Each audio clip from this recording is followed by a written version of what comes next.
izay fatrapandala fahamarinana sy atsaram-po no ahita fiainana sy famonjena ary aja oabolana fa 120 ny andiny fa 120 andeha iangatsika ireo dikateny samihafa mba ampahazava bebe kokoa ny tiany soratra masina ambara toy izao no voalazany dikateny protestanta fanitsina fahenina izay mikatsaka ny fahamarinana sy ny famondram-po dia ahazo fiainana sy fahamarinana ary voninahitra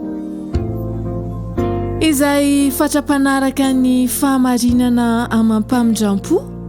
ahazo ny fiainana am-pahamarinana ary ny voninahitra hoy ny dikateny katolika misy dikateny hafa ihany koa manao hoe izay mikatsaka ny andeha amin'ny fahitsiana sy ampatsorana dia hoela velona ka sady ahazo raro no hoajain'ny olona koa ny olona mandray fanapahan-kevitra iaina ny fahamarinana sy ny atsaram-po dia tahaka ny mpamboly anankiray izay mamafo eny an-tsaha ary manantena fa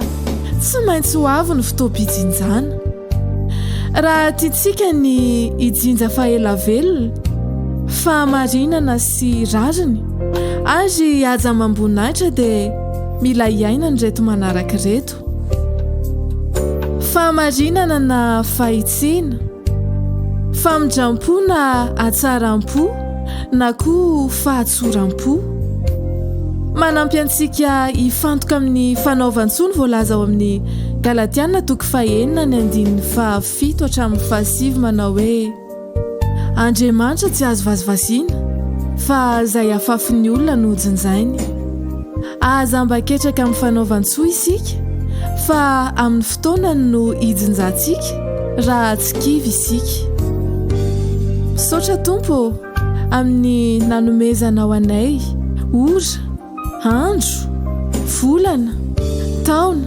mba hanaovan-tsoa amen